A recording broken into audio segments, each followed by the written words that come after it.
ఎందుకంటే నన్ను ఒక డాక్టరేట్గా గుర్తించి నాకు ఈ అవార్డు ఇవ్వడం అనేది నాకు ఎంతో అభినందనీయంగా ఉన్నది. ప్రజాసేవలో నా వంతు బాధ్యతగా నా ఊరు ప్రజలకు ఏదో చిన్నగా లాక్డౌన్లో సేవలు అందించిన అన్నదాన కార్యక్రమం కానీ, వాళ్ళకు పోవడానికి డబ్బులు ఖర్చు కానీ, వాళ్ళకు మధ్యాహ్నం భోజనాలు కానీ, వాళ్ళ రోడ్డు ఖర్చులు కానీ ఇచ్చేసి నేను 3 పూటలు వాళ్ళకు ఇబ్బంది లేకుండా చేశాను. లాక్డౌన్లో కూరగాయలు ఇంటింటి కూరగాయలు వంచడం కానీ, వాళ్ళు ఆర్థికంగా ఇబ్బంది ఉన్నప్పుడు వాళ్ళ చదువుల పిల్లలకు కానీ నా వంతు సాయంగా ఏదో ఆదుకోవడం జరిగింది. మరి అదేవిధంగా హాస్పిటల్లో నా సొంత బండిని అన్నటైటు వ్యక్తిగా కారణం.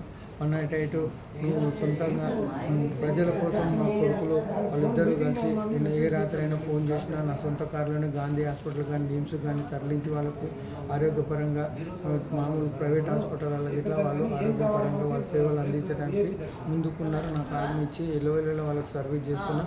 మరి అదేవిధంగా పేద విద్యార్థులను హాస్టల్లో చేర్పించడం, మరి ఇంకా వేరే విద్యార్థులను ఆర్థికంగా స్కూల్లో కాలేజీల్లో సీట్లు ఇప్పించడం, మరి ఇంకా ఏదన్నా ఇంకా అణగారిన వర్గాలకు కొంచెం బర్త్డేలు గిఫ్ట్డేలు ఏం చేయలేని స్థితిలోకి వాళ్ళకి బట్టలు ఇప్పించడం అలాంటివి నేను చేస్తున్నాను.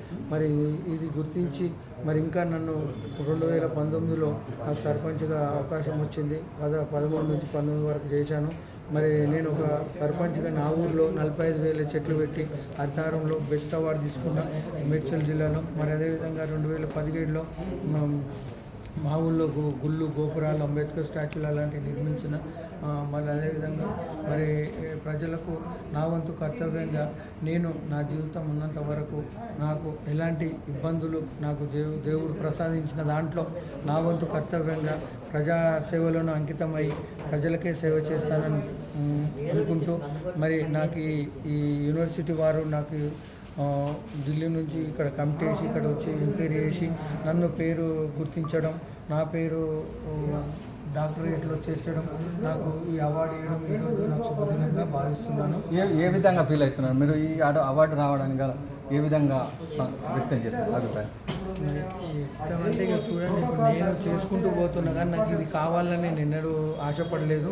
వాళ్ళే గుర్తించి ఇచ్చినారు కాబట్టి నాకు ఈరోజు శుభదినంగా నేను నా హిస్టరీలో నేను పేర్కొనడం జరుగుతుంది. Okay, thank you.